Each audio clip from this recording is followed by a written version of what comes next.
or an insider.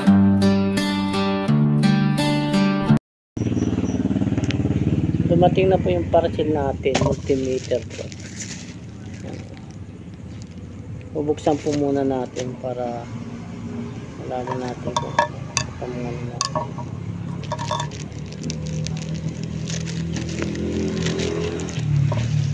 Ayan pong bukas. Nakyan na natin para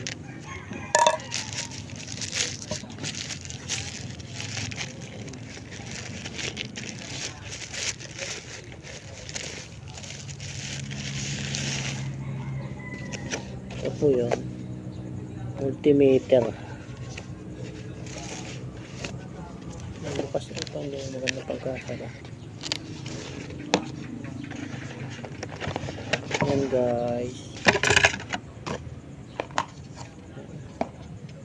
ito yung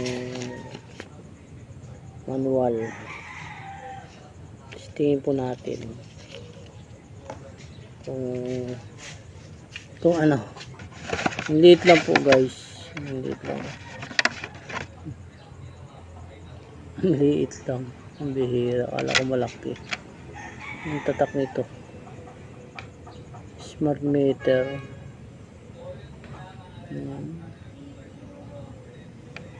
May light.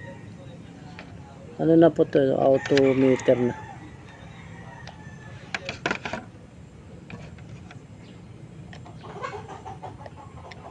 Lagyan po natin ng battery.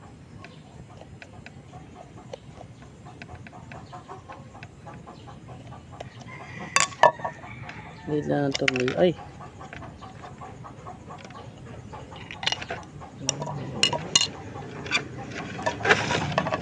Subukan po natin guys. Ito ang battery. Ang liit ah.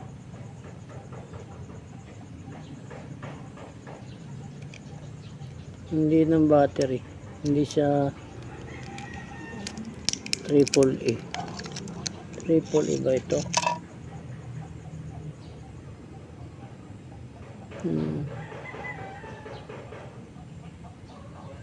Parang hindi po triple A, walang triple A nakalagay. Wala yata mabibili itong battery guys.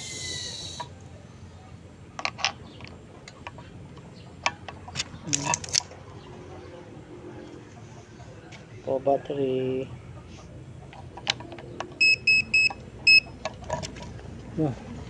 Yan, may ano na, ay tunog na po. Saan yung tornilyo? Ayan.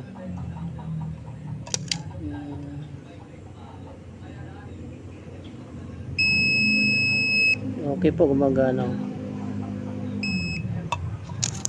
Didikitin lang niya kung may connection.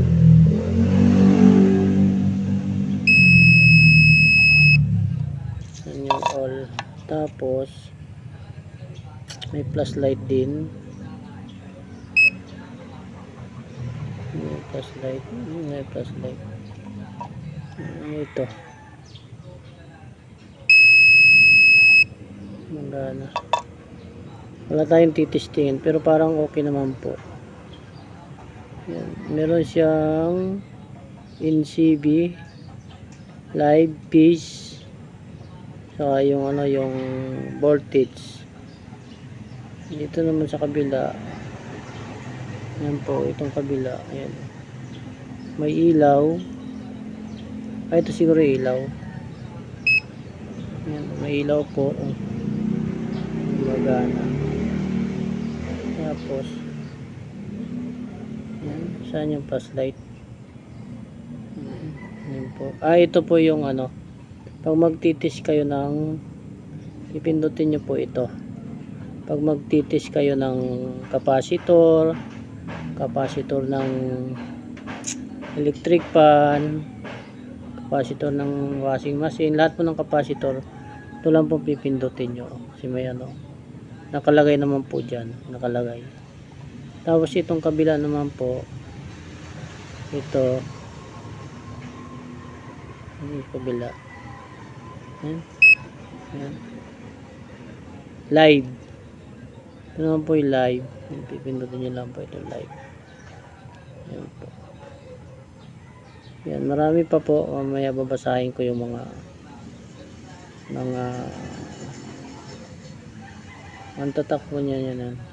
600 volts po ito, guys. 600 volts. Bali 600 volts po ito lahat. Yung lakas niya. Yan. Nakabit na yung ano niya. Battery. Tatanggalin ko muna yung battery kasi hindi pa naman natin gagamitin kaya hindi siya malupat.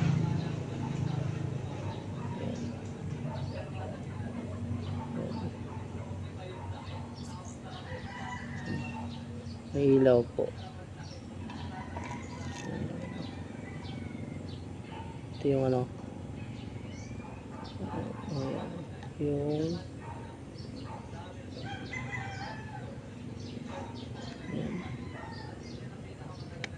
wala.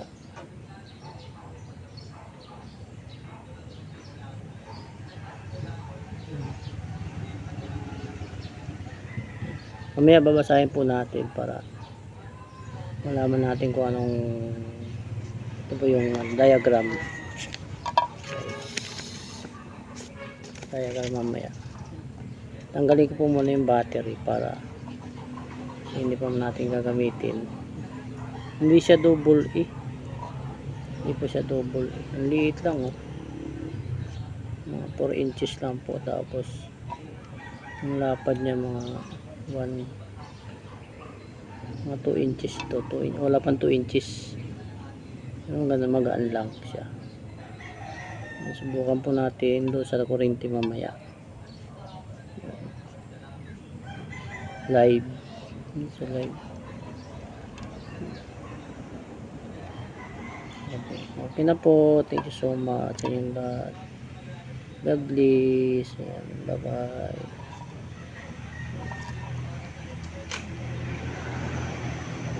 Impact. Ito yung impact tsaka common. Impact siya sa kabila. Tapos ito yung common niya.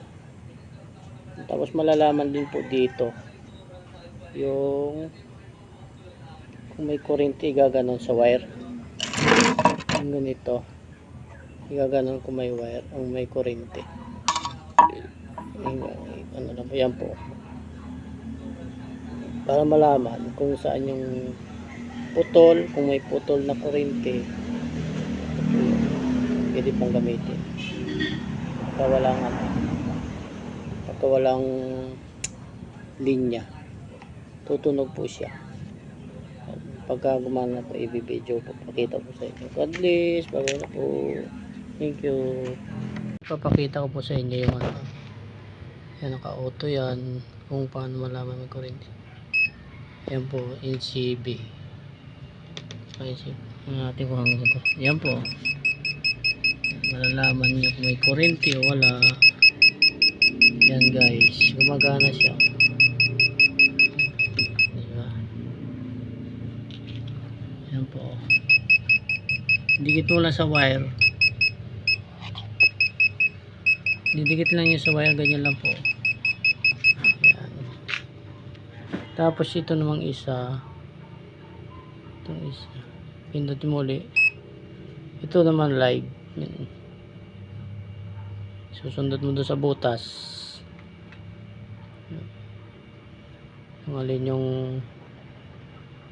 walang kuryente o wala. Tapos ito naman po yung capacitor yan. Capacitor. Sa capacitor po yan o. Yung mga capacitor. Yung mga ilan ng sukat ng capacitor. Yan po. Okay na. Good po. Inabili natin. Good. Yan. Thank you. Binidyo ko lang po para ano.